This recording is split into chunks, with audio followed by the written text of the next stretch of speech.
This man right over here, he's been cooking up a very strange Zerg late game army. He's been going mass overseer. He's been turning every single one of his overlords into an overseer to try and counter Terran ghosts. Now, I'm secretly hoping he's gonna do some more of that as well. I have, since watching that previous series, I have looked at some more of Rogue's games, and he does seem to be enjoying mass overseer a ton. I'm hoping he's gonna do it right now against this Terran opponent as well. Playing with the blue SCVs, we're looking at GuMiho's main command center. GuMiho, of course, a bit of a trickster though. So I can imagine that life is not necessarily going to be very comfortable here for Rogue, as this is looking like a good old command center first. CC first, very greedy build for the Gumi God. But he's going to be able to get away with it, because on the other side of the map, we already have a hatchery first as well going down. This is the type of strat for Terran that loses against, well, anything aggressive. Lucky for GuMiho, most of the time, especially a Rogue, but most of the time Zerg players at the highest level, they open up a hatchery first. And I guess if you can assume that your opponent is going to be opening up command center first, you could technically go double hatchery first. So hatchery, before ever making a spawning pool.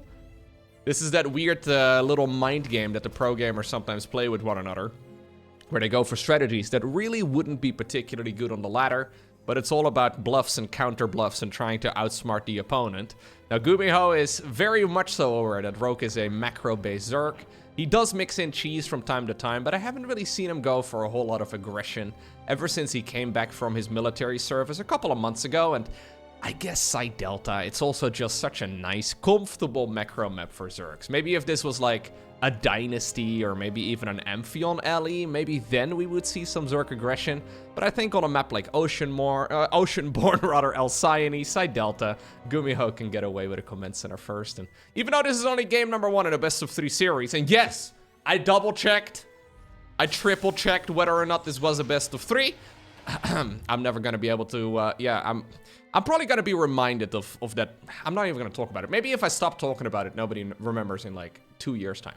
Anyways, he knows, I think, that, this is a relatively comfortable map for Zerg to be playing the macro game on. So I'm hoping we're gonna see some long, drawn-out games.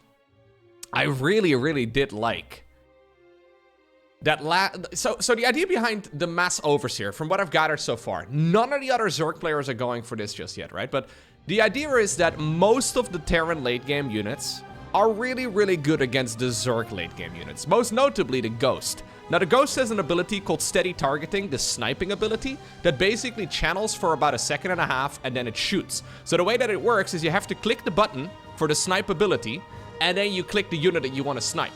Now, what Rogue has been doing in some of his games is literally cover the screen with overseers and changelings. And the premise is pretty basic. If the opponent cannot target, for example, the lurker with the snipe ability, because the screen is covered with other junk, maybe the Ghost can be countered that way. I mean, you gotta hand it to Rogue, fresh out of the military, but already coming up with some interesting decisions. I think ultimately we will probably see a bit of a balance adjustment to the Ghost, but you know what? Sometimes, right, you gotta give the players time.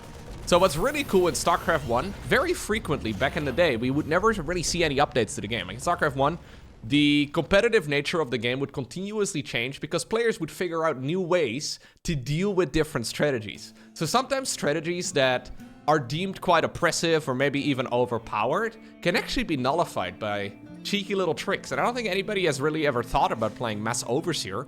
It really is quite dumb on paper, but it turns out when you execute it well, it might just be the answer.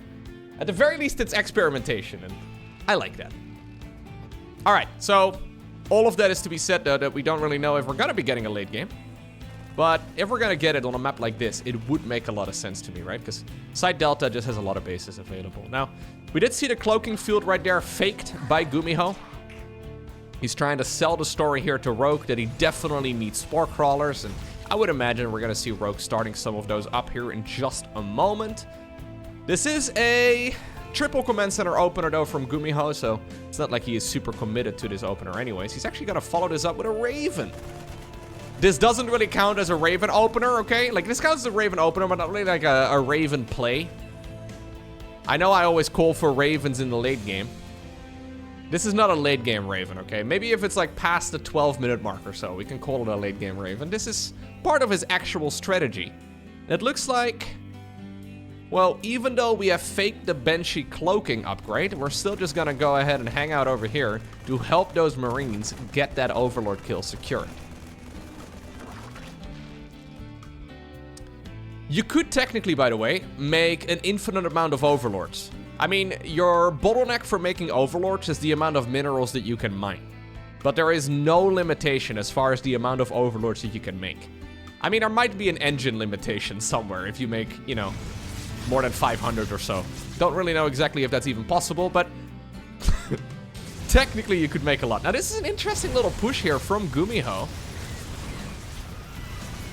Yeah, the queens are quite tanky though, and there have been plenty of Zerglings mixed in too. He tried to drop an auto turret during all of that, so far he hasn't really lost anything, but he also hasn't really dealt any damage. And usually that is the type of situation that Zerg players will be quite happy with. So this is a quick 4 hatchery here into a lair, and then also, of course, the Baneling speed. I'm assuming we're gonna see double Evo chamber if we don't already have it. Oh yeah, we already have them. They were literally on my screen and I did not see it. Hydra down on the back of this too. This is all as stock standard as it comes for Zerg right now. You can see that Rogue has been working on his macro game quite a bit, because already, I mean, he was a little bit slower, it seemed, when he first came back from the military, but already the crease spread is looking really nice, the expansion patterns are looking quick, and he just seems to be comfortable here. It usually takes the players quite a while to really get rid of the rust. Now look at this one little cheeky auto turret. It actually has a lot of DPS. No cancel on that hatch. I think the auto turret actually increased the damage per second there to a point where Rogue could not actually prevent that one from going down. If it was just the Hellions, he may have been able to pull that off, but that is 300 minerals down the drain plus the cost of the drone. So not a bad beginning right here for GuMiho, but also not really one to write home about. I mean, he's already inviting the late game. This is basically both players skipping the early and mid game. I mean, we have a little bit of a dance back and forth, right? But we don't really have a ton of commitment. I'm getting deja vu, guys. Did we just have this?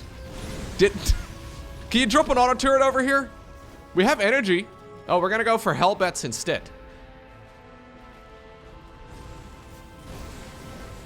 He's baiting the queens deep off of creep, which is a cheeky play. Ultimately, the Raven does fall. No cancel on the hatchery. A second time around. Lovely plays right here from GuMiho, though. GuMiho making it look like an identical attack, but then following it up with a bunch of Marines, too. 2 Overlords killed for a bunch of Hellbats, and then getting 5 queens as well. I mean, losing the Raven is annoying, I guess, but the Raven is obviously not a necessity at all at this point in the game. I think in the late game it might be good, though. Have I ever mentioned the late game right now? Okay. In the meantime, GuMiho making a bit of a move in the northern lane of this map. He's rallying a lot of Marines after this army as well, but Rogue actually doing one of his typical plays. He is just sending in a whole ton of Banelings. There is a push in the meantime happening at the 12 o'clock position, but that is going to be dozens of dead SCVs just like that. And that suddenly can justify a lot of these pushes. If he can actually clean up this attack here from GuMiho, even though he just lost a lot of his queens. This is totally fine. He's left some links behind too. 42 SCVs have gone down. Wow, okay. So this was looking like a macro game. And then I figured since Rogue lost all of his queens, it was gonna look like a very nice timing attack opportunity for GuMiho. And Rogue then decided, you know what, I'm just gonna make only Zerglings and Banelings and we'll just go. Right now, really all he needs to do is just hold on onto the creep. He doesn't even really need to roll off of creep, but I guess he feels like he's got enough stuff. Nice retargeting here at the very least with the siege tanks, but the siege tanks do ultimately fall. There is a 4th command center.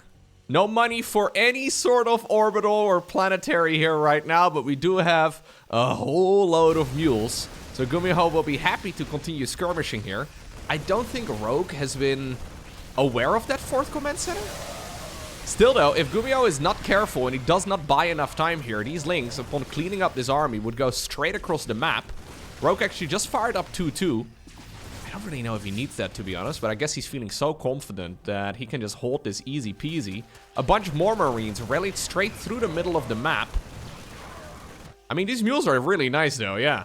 So this is currently the advantage here for Rogue. That's just because he's got like 40 more workers than his opponent, but those mules are still making up for a lot of that difference. Okay, that's a little sloppy right there by the Gumi God. This base gets spotted too, long before a planetary fortress goes down. And even if now the third base here falls for Rogue, he already has this hatchery. Once more, third time apparently is the charm, but once more that one is building and done. So I can imagine that this is gonna be a game that's in the bag right now for Rogue. Because the economy right now for GuMiho is just, well, simply put, quite trash.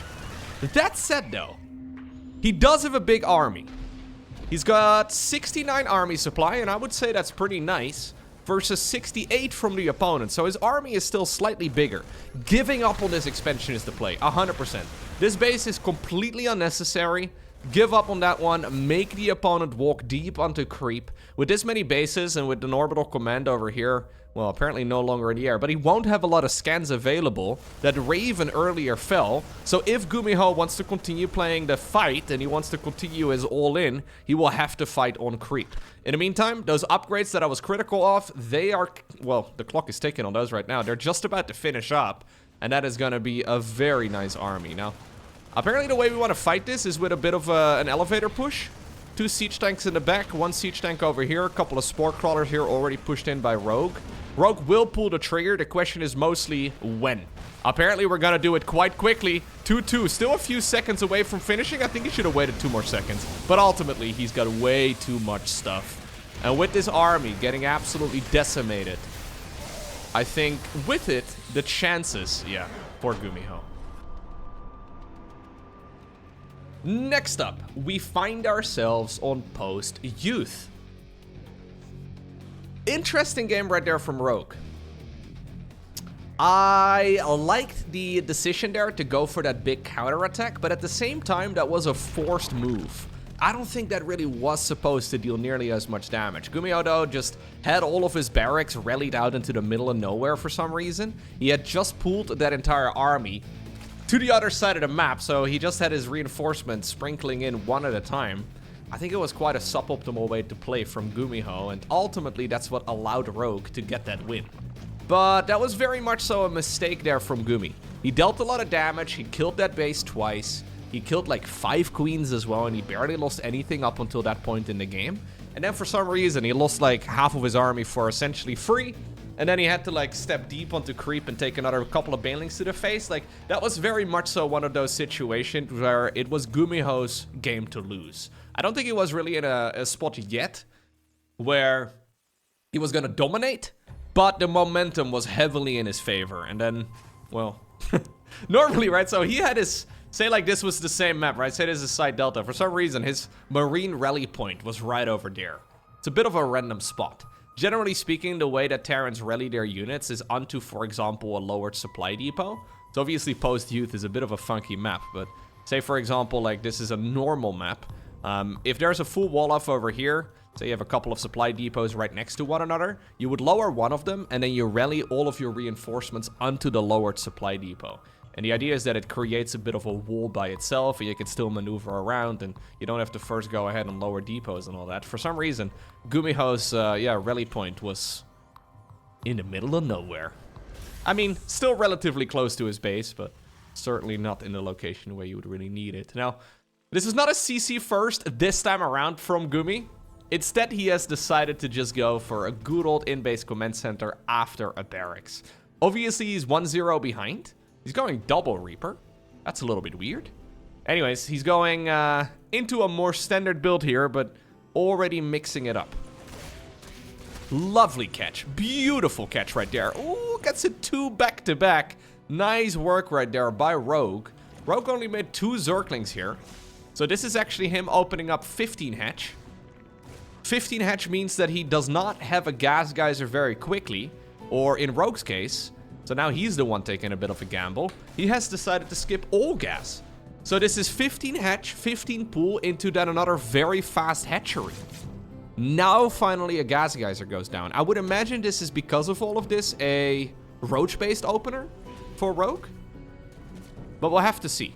It is an easy decision, though, to make a roach warren over here and skip link speed altogether.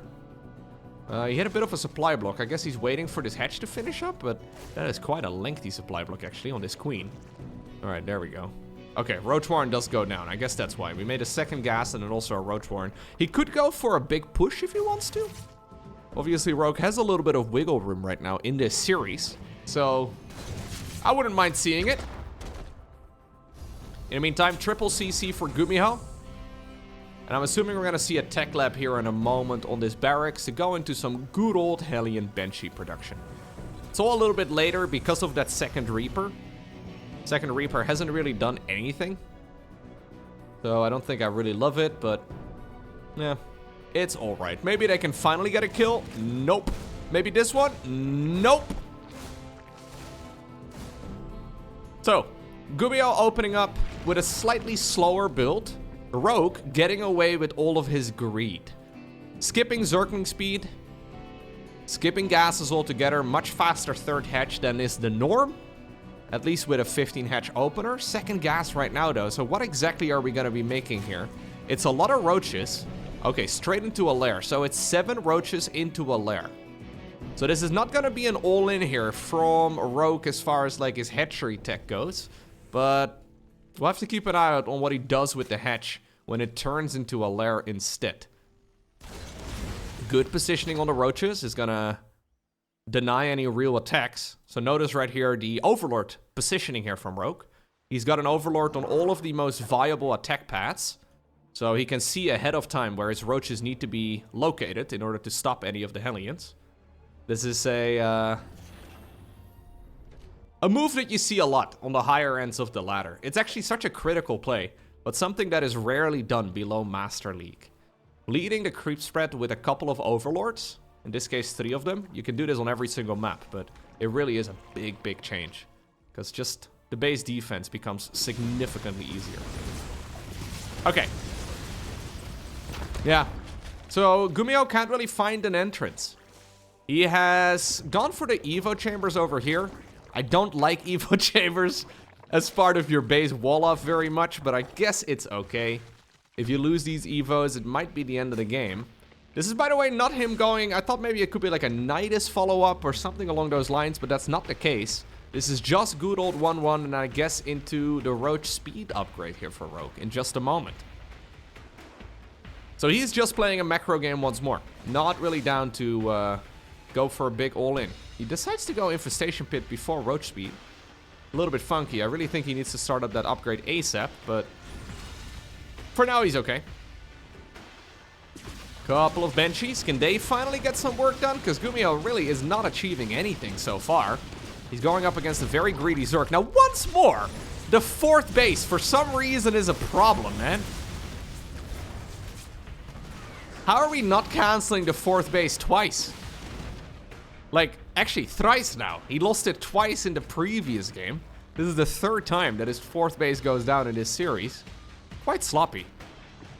Just have to hit the trigger there to cancel. Still no Overlord, still no Roach Speed, rather. Hive does begin, but we don't have a Hydralisk Den or anything like that. Instead, he decides to go for a Bane Nest. We'll have to keep an eye out on exactly what Rogue decides to do. The lack of Roach Speed is really confusing. I think it's actually a mistake. Because there is no way you would delay it for this long. Okay, in the meantime, on the other side of the map, 4th Command Center coming up. 2nd Factory at the front, Armory in the back too. I like the Armory in the back so he can go straight into the 2-2. Nice timing right there on those upgrades overall here for GuMiho. GuMiho, of course, will be more than happy to just play a long game from this position. Now he does, yeah, he realizes that Glial was never started. But Roach Speed will eventually finish. It makes all of this defense, though, quite a bit trickier. But as long as it's not a big Zergling... Or, sorry, not a big, like, Siege Tank-based attack here, he should be okay. Did the Overseer get sniped? Oh, yeah, Overseer got sniped. Maybe not. It just was out of position. He's still chasing this down. Okay. Viper's coming up. So this is a very fast hive, though. But the hive is here. Oh, it's into ultras? Ugh. This is an ugly transition. Why would we go +1 missile if the ultimate plan was to go into... Yeah, so this is an ultra cavern before Zergling speed. Okay. So essentially what this is for Rogue is him playing hyper defensively and saying, yo, come at me, bro. That's what he's saying. He's gonna apparently get at his opponent a little bit too, but I don't think he can achieve too much because there are 5 siege tanks. As long as they're in decent positions, these roaches are gonna get trashed. The weird thing is that when you want to transition towards Ultra Ling Bane, you kind of want to get rid of these roaches. The roaches are very supply heavy, but obviously you don't want to just give your opponent a bunch of roaches. So I think this is Rogue just playing the long game here. He's not interested in getting this game over with before like the 15-minute mark. This seems to be him sitting back, unless he sees an opportunity, but this is not really a timing attack or anything along those lines. He is just macroing up and eventually getting up towards a good army. Now, that means that he needs to fight a very scary Terran bull. Sadly for GuMiho, he doesn't yet have 2-2 done. Maybe a bit of a delay on starting those upgrades up, I'm not exactly sure. But anyways, he does have a large force here. And this creep spread is not going to be able to reach, obviously, this far. GuMiho is essentially parking his army on his opponent's side of the map. And roaches, unlike Zerglings, cannot really easily go for that mass counterattack.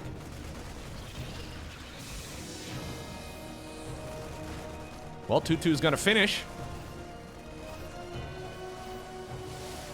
+1 melee is going to finish too. Zergling speed is finally done. Adrenal glands, chitinous plating. I mean, Rogue is going to get to a nice army eventually. And he's saying, yo, if you want to fight, come fight me on the creep. He's going to lose a base, but maybe this Ling Bane run-by can get some work done as well. This is very similar to what we saw on Site Delta.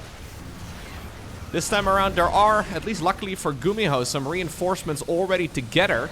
Banelings are going to be able to roll into the main base pretty easily as soon as they get rid of the supply depots. That's exactly what ends up going down. But last game, we had like, what, 42 SCV kills? Oh.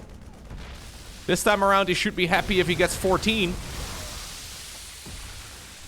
Oh, did I accidentally get the number right? Ah, the siege tank finished the job. Okay. 15 of them, fair enough. That was a lot more costly. Lingbane Ultra now going across. Roach is still sitting at home together with the Vipers. So what a cool way to play actually though from Rogue. So he's got very distinct groups of units. He's like running 2 different unit compositions. Like usually it's Lingbane Ultra or it's Roach Ravager Viper. Rogue is playing both. I don't know if it's a great idea, but it works. One for the counterattacks, one for the base defense. Now, ultimately the base defense group is slacking on the job. GuMiho found a bit of an opportunity. I love those couple of Hellbats, by the way. Leading the army on the ramp. Medevacs are going to try and boost out, but they're already parabombed. A little bit of a Medevac group as well in the bottom right-hand corner. Yeah, and so far we're just not getting to a situation yet. I'm hoping we're going to get there in this series. We're not really there at a situation yet where Rogue really has the money to make mass overseer. This is not really a proper late game type of game. Honestly, this is getting to a position right now where Rogue is in kind of a lot of trouble. Like, he needs to achieve something soon. Because 11, nearly 12 minutes into the game, his main and his natural will start running low. Obviously, he took the 3rd base early, but that also means he's gonna run out early. He just doesn't have a lot of economy anymore. Not a lot of mineral fields, very little creep spread. GuMiho, in the meantime, is taking up as many bases as possible, but maybe these Banelings together with the Blinding Clouds can even the tide. No. Oh. All the Ultras, man, they're so dumb. All the Ultras were stuck behind the Roaches and the Ravagers. When you engage like that, it's never gonna happen. You need to make sure that those Ultras are in front of the Roach Ravager army. This is why normally these units are not really played alongside one another. One very ambitious Marine trying its very best to see if it can kill an Ultra. In the meantime, though, this Medevac drop is putting in a lot of work. And I think... Oh. I think that this is sealing the deal right here for the GuMiho. He's got plenty of economy to rely back on. He's got this 5th base over here on the left side of the map too. Did Zerg even see it? Yeah, he did obviously notice it. He sent an ultra there. That's where the Marine was fighting. But he did not quite commit to taking that one down. The only thing that's helping out Rogue here, okay, is that GuMiho is refusing to make Liberators and Ghosts. But it doesn't matter. GG. All Ultralisks want to do is hug. But do they ever get to hug? Very rarely. Very rarely. You know that scene in Austin Powers where Dr. Evil is trying to hug his son? That's basically what the Ultralisks are like. They're a little bit awkward. They don't really know how to behave in those social settings, and they try their very best to get to the front and then hug somebody, but ultimately the Terran units don't want hugs. Ultras, when they get into the engagement though, they actually do a lot of damage. They're just kind of dumb. You know the Brute in Stormgate? I know they've been improving that game quite a bit, but the Brute to me in Stormgate for the Infernals kind of feels like an Ultralisk, at least as far as its pathing goes, except you get that unit out as one of your very first units in that game. The pathing is not so much worse, it's just an Ultralisk. It's very glidey and just very bad at finding their way to the front because they're relatively large. You know the biggest buff they ever gave Ultras? They put them on a diet. The unit became like 20% smaller, and suddenly it was a lot better to control. Yeah. Then again, it deals less damage, I guess, when it doesn't have nearly as much splash, but anyhow. Interesting strat right there from Rogue. I think it was just a little bit too diluted.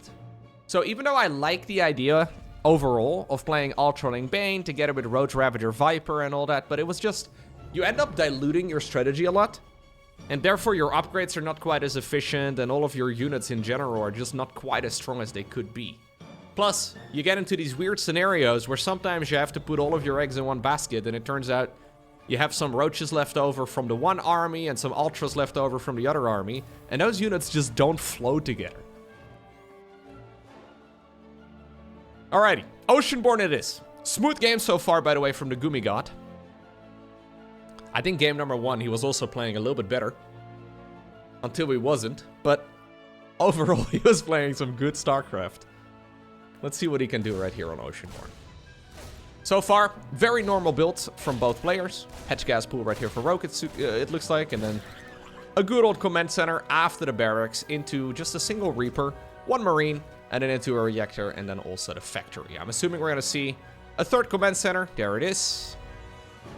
A 3rd command center, and then eventually a starport together with a tech lab. You know the drill. It's what Terran players like to do. Did you guys know that Reapers have a tattoo on their back that says T? It's a T for Terran, but it's actually a T for Terrazine, I think. Stedman would be proud of them. Hellions coming up. Starport coming up. Tech lab here in just a moment, I'm sure. And we're going to be seeing some good old Hellion Banshee. No real shenanigans here so far from GuMiho throughout this series. Just some different ways to open up. Maybe the Raven is a little bit funky, but it's really tame, right? Like, that is nothing all too crazy. Back in the day, GuMiho used to be a big fan of playing, well, for example, battle cruisers and all the rest of it, but not this time around. 3.5-minute Roach Warren. Okay. So, oh, sorry. I was adjusting my shirt. I threw my mouse down and then I adjusted my shirt. Apparently we're going on a little adventure with the... Okay. He's once more gonna go Roach Warren. I didn't really like the way that he was going Roach Warren much in the previous game. I don't think it was particularly clean. So, maybe he can do a bit of a cleaner job this time around. I feel like a lot of it has to do with the fact that he decided to, well, forget his Roach speed upgrade. If he would have gone Roach speed, it probably would have been a bit easier.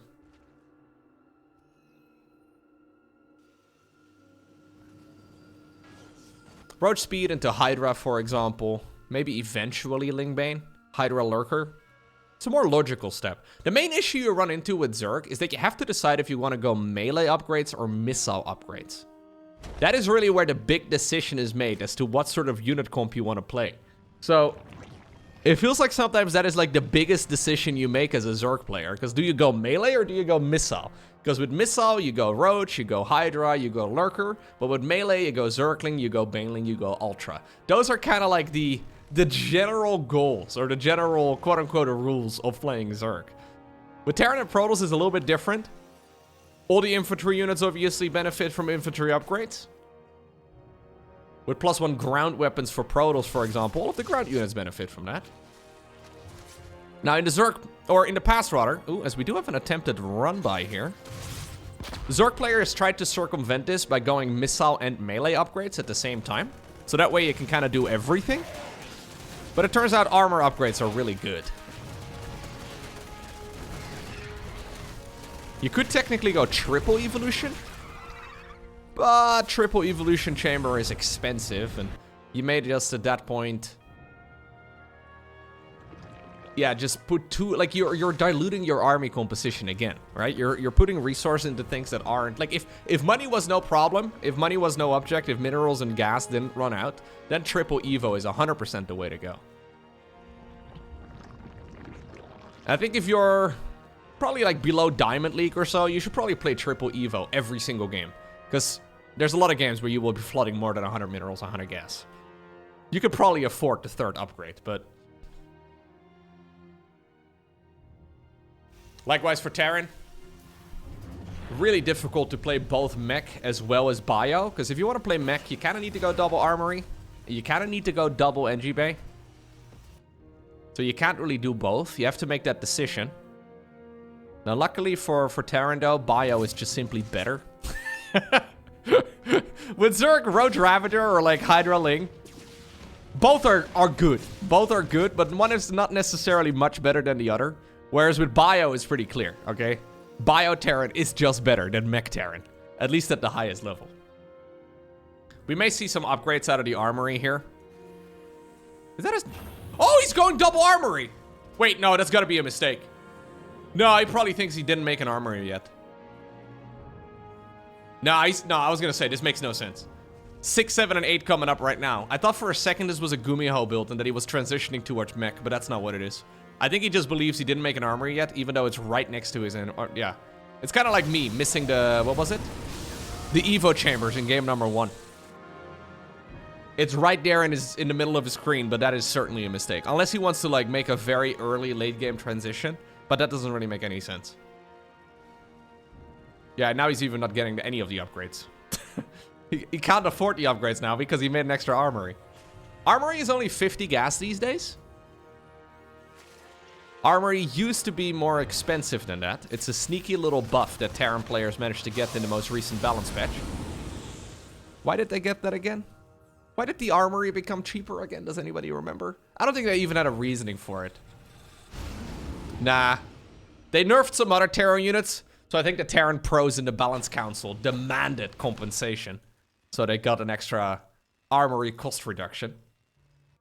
Protoss players get nerfed 17 times in a row and they just take the beating. No buffs in compensation for Protoss. Hey, look, he canceled a base. Yeah, I think they nerfed the Widowmine.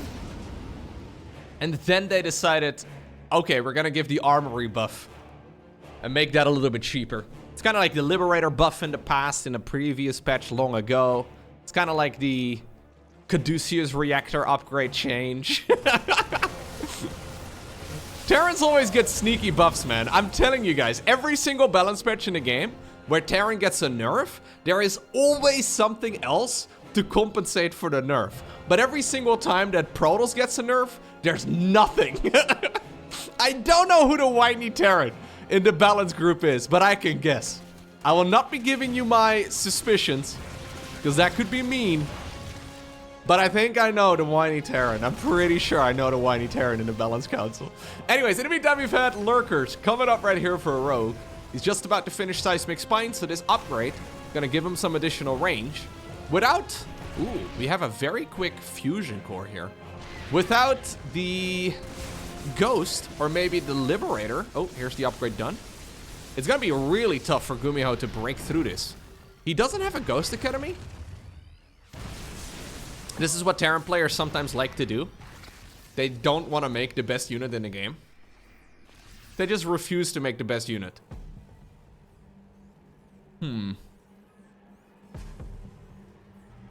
What? Double Nydus. Okay, so are we going to see? Can we get like definitive proof of whether or not Rogue is on purpose making 40 spore, or sorry, 40 spore crawlers, 40 Nydus, fudge, sorry, 40 Overseers. That's the name of the unit. I have played this game for 14 years. I know the name of the units, most of them anyways. Are we going to see Mass Overseer in this game?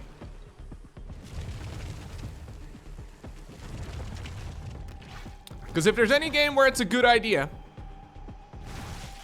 I mean, I'm still not sure if it's a good idea. I can't quite decide. I mean, I will call it a good idea as soon as Serral starts doing it, okay? That is my benchmark.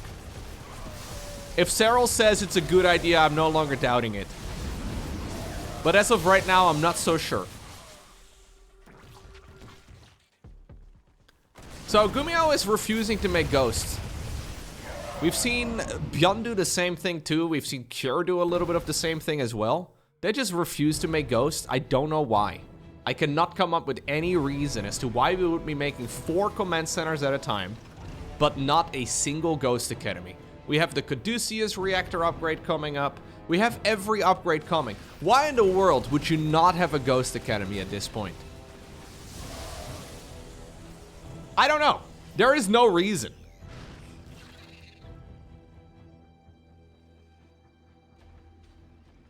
It's like your one fix. Ah, there it is. It's like your one fix for late game Zerg, and you refuse to make the fix. Like, it's good against Vipers. Like even just having the structure out is... Oh! He's making 8. He's making 11. He's doing it again. He's doing it again. If you're an Overlord right now, your life is not safe. You're gonna be turned into an Overseer. We need a name for this thread. I can't quite decide if it's dumb or brilliant.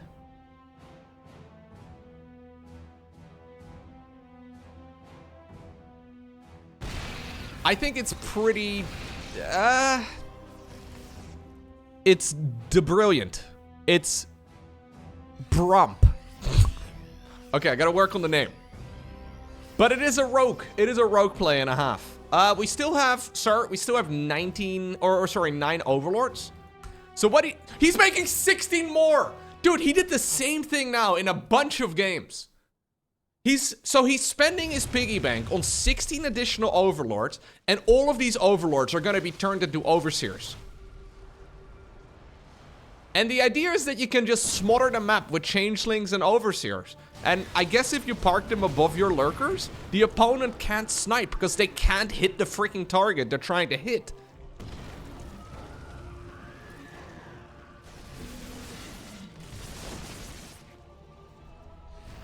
It might be time to EMP the Overseers. 13 Overseers, look at this. Look at this garbage.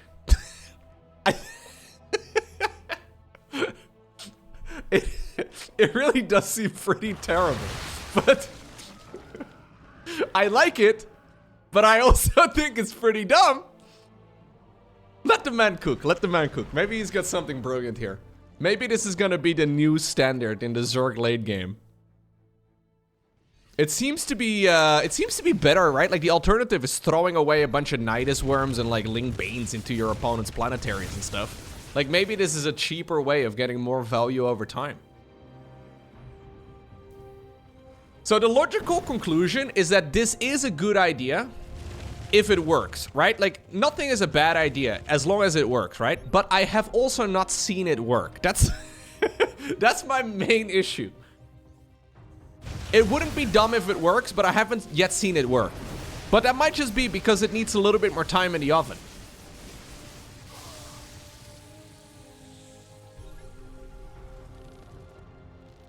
Tactical nuke on the production tab right now for Gumi. He's going for armory number 3. Yeah, he just doesn't realize he already made one. This armory, completely pointless, man.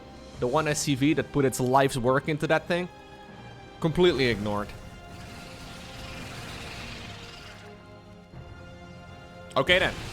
So look at the amount of changelings running around the map.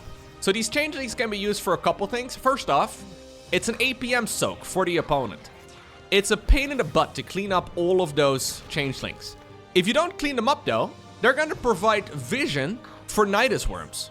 So rather than trying to get a sneaky, yeah, exactly. Rather than trying to get a sneaky Overseer into the opponent's main base, which Terrans have gotten really good at denying because of the missile turrets and all that, right?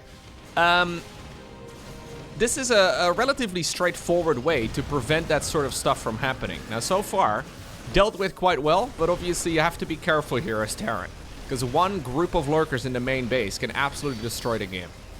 More lurkers are coming up, though. We're going to go up to 25 lurkers. Look at the Overseers.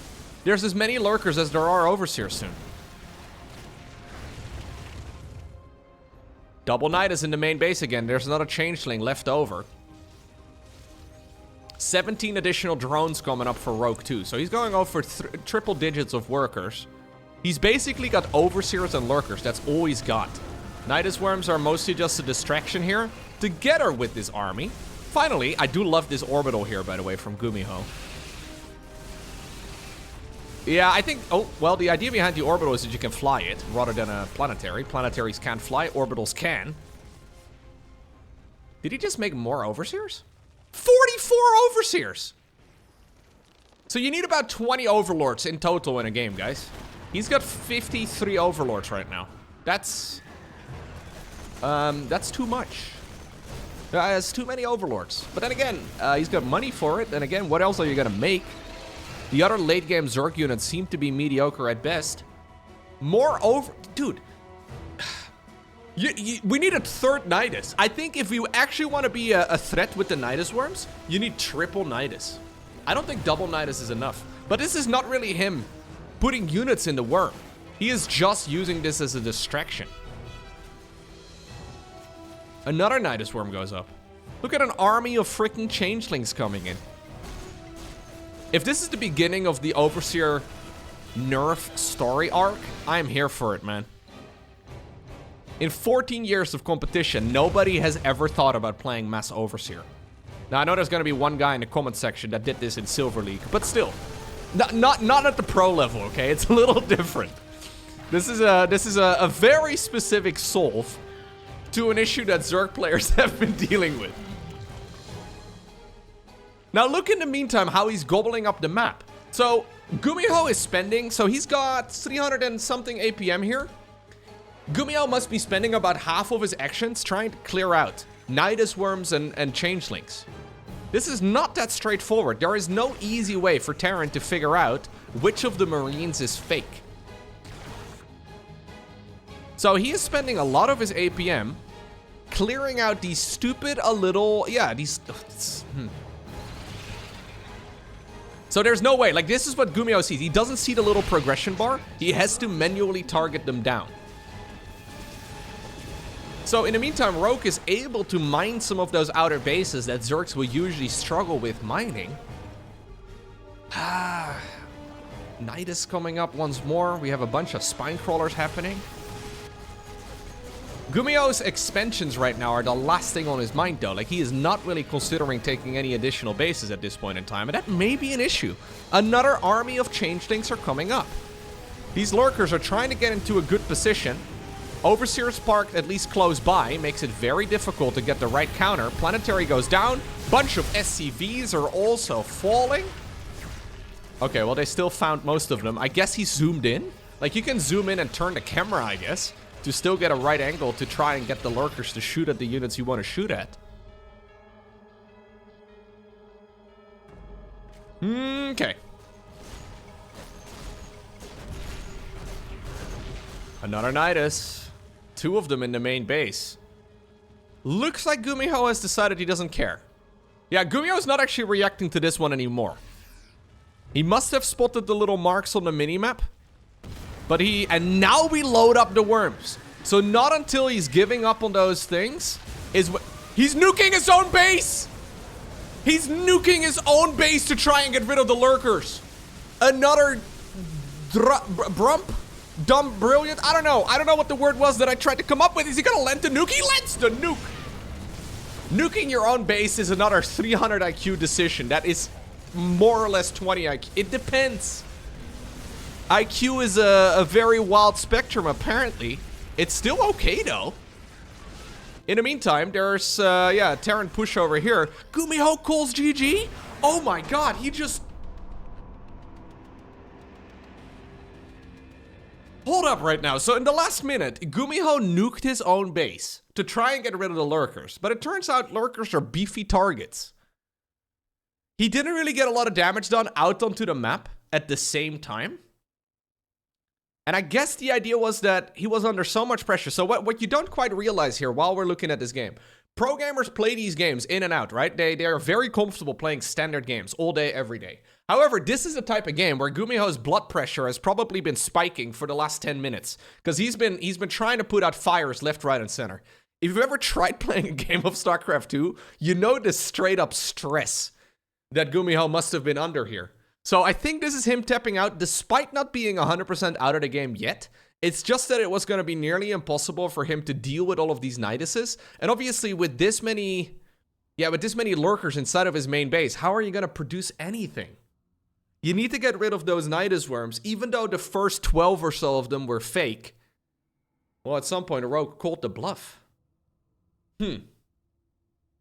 Brilliant games, though.